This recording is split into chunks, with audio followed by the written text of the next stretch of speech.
അസ്സലാമു അലൈക്കും. ബിസ്മില്ലാ അൽഹംദുലില്ലാ വസ്സലാത്തു വസ്സലാമു അലാ സയ്യിദിനാ മുഹമ്മദിൻ വ അലാ ആലിഹി വസഹ്ബിഹി അജ്മഈൻ. അമ്മാ ബഅദ്. ഏറ്റവും സ്നേഹം നിറഞ്ഞ ഉസ്താദ്, മറ്റു വിദ്യാർത്ഥികളെ, പ്രാഥമിക വിദ്യാഭ്യാസത്തിൽ വളരെ അഭിമാനത്തോടെ നമ്മൾ സംസാരിക്കുമ്പോൾ ഇതിനെ ഉന്നത വിദ്യാഭ്യാസത്തിലേക്ക് ആവർത്തിക്കാൻ കഴിയുന്നില്ല എന്ന് തിരിച്ചറിഞ്ഞിരിക്കുന്നു. കുറച്ചു കാലമായി നിരീക്ഷിക്കാവുന്ന വലിയ തോതിൽ പഠനങ്ങൾക്കോ ഗവേഷണങ്ങൾക്കോ വിധേയമാകാതിരുന്ന, ചർച്ച ചെയ്യപ്പെടാതിരുന്ന ഒരു വിഷയമായിരുന്നു കേരള മോഡൽ വിദ്യാഭ്യാസം എന്നത്. പരിമിതികൾ നിലനിൽക്കുന്നിടത്തു നിന്ന് അനുകൂല സാഹചര്യം തേടിയുള്ള പലായനം എന്നത് ഒരു സാമൂഹിക ചലനമാണ്. അതാണ് ഇന്ന് വിദ്യാഭ്യാസ മേഖലയിൽ നടന്നുകൊണ്ടിരിക്കുന്നത്. ഇത്തരം വിദ്യാർത്ഥികളുടെ കുടിയേറ്റങ്ങളുടെ വർധനവ് ഇനിയും ഉണ്ടാകുമെന്ന് കണക്കിലെടുത്തുകൊണ്ട്, ഇതിനെ ഒരു അവസരമായി കണ്ടുകൊണ്ട് സ്വയം തിരുത്താനുള്ള പ്രബുദ്ധത നമ്മൾ കാണിക്കേണ്ടതുണ്ട്. ഇത്തരം പലായനങ്ങളിലേക്ക് നയിക്കുന്ന പ്രശ്നങ്ങളെ കണ്ടെത്തി അതിന് പരിഹാര മാർഗങ്ങൾ നടപ്പിലാക്കുക എന്നതാണ് കേരളത്തിന് ഉന്നത വിദ്യാഭ്യാസ മേഖലയിൽ നടന്നുകൊണ്ടിരിക്കുന്ന പ്രശ്നങ്ങളെ പരിഹരിക്കാനുള്ള മാർഗം എന്നത് തിരിച്ചറിയേണ്ടതുണ്ട്. ഇതിന് ചെറുതല്ലാത്തതെന്ന തോതിൽ പങ്കുവയ്ക്കുന്ന ഒന്നാണ് കലാലയ രാഷ്ട്രീയം എന്നത്. അവകാശങ്ങൾ നേടിയെടുക്കാനും ആത്മാഭിമാനത്തോടെ പഠനം നടത്തുന്നതിനും ക്യാമ്പസുകളിൽ രാഷ്ട്രീയം ആവശ്യമാണ്.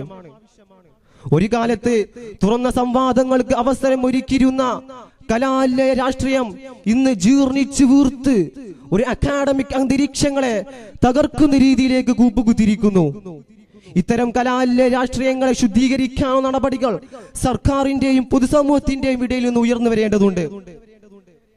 വില്ലേജ് ഓഫീസിന്റെ മാതൃകയിൽ അതിലുള്ള ജോലിക്കാർ മാത്രം നടത്തുന്ന ഒരു വ്യവസ്ഥയായിട്ട് കലാലയ രാഷ്ട്രീയങ്ങൾ മാറിക്കഴിഞ്ഞിട്ടുണ്ട് എന്ന് പ്രൊഫസർ എം.എച്ച്. ഇല്യാസ് അഭിപ്രായപ്പെട്ടതുപോലെ നിയമങ്ങളിലുള്ള അതുബാഹുല്യതയും പ്രാഥമിക അടിസ്ഥാന സൗകര്യങ്ങൾ നടപ്പിലാക്കുന്നതിലുള്ള പോരായ്മയും കാരണത്താൽ വിദ്യാർത്ഥികളെ കലാലയങ്ങളിൽ നിന്ന് ഉന്നത വിദ്യാഭ്യാസ മേഖലയിൽ നിന്ന് പിന്നോട്ടടിപ്പിക്കുന്നുണ്ട്.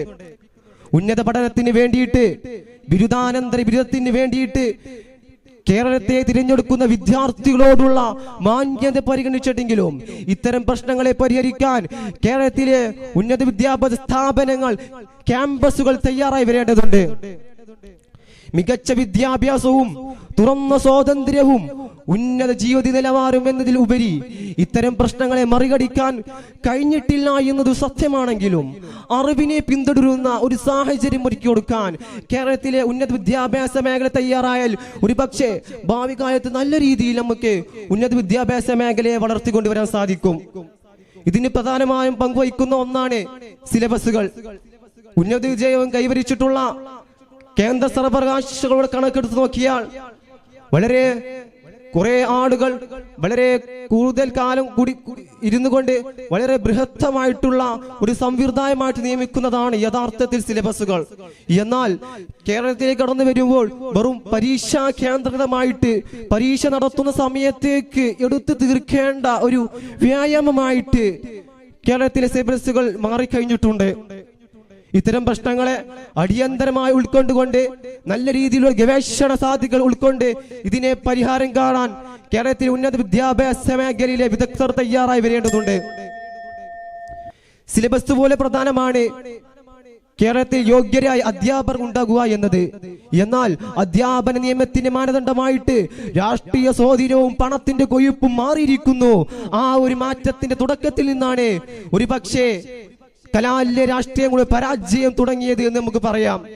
അഥവാ ഒരുപാട് കാലം പഠനം നടത്തി ആവശ്യമായ യോഗ്യത മുഴുവൻ നേടിക്കഴിഞ്ഞിട്ട് അധ്യാപന വൃത്തിയെ ആത്മാർത്ഥമായി സ്നേഹിക്കുന്ന ഒരുപാട് വിദ്യാർത്ഥികൾ ഈ മേഖലയിൽ കടന്നു വരുമ്പോൾ അവർക്ക് പോലും പണവും രാഷ്ട്രീയമായിട്ടുള്ള സ്വാധീനവും രാഷ്ട്രീയമായിട്ടുള്ള നിവേദനങ്ങളും ആശ്രയിക്കേണ്ടി വരുന്നു.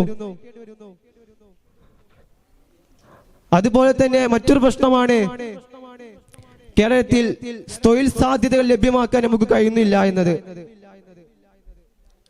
കാലിക്കറ്റ് ഫറൂഖ് കോളേജിൽ ഫിസിക്സിൽ ഡിഗ്രി ചെയ്തിട്ട് ഹൈദരാബാദ് യൂണിവേഴ്സിറ്റിയിലേക്ക് പോയ മുഹമ്മദ് പറഞ്ഞു തരുന്നുണ്ട്, തന്റെ കൂടെ പഠിച്ച 40 വിദ്യാർത്ഥികൾ താനവടക്കം ഇന്ന് 6 പേരാണ് ഇന്ന് പഠിച്ച ജോലി ചെയ്യുന്നത് എന്ന് പറയുമ്പോൾ നമുക്ക് ബോധ്യപ്പെടുത്തി തരുന്നുണ്ട് കേരളത്തിലെ ഉന്നത വിദ്യാഭ്യാസ മേഖല തൊഴിലവസരം സൃഷ്ടിക്കുന്നതിന്റെ പരാജയം. ഇത്രയും പറഞ്ഞുകൊണ്ട് ഞാൻ എന്റെ മേഖല നിർത്തുന്നു. അസ്സലാമു അലൈക്കും.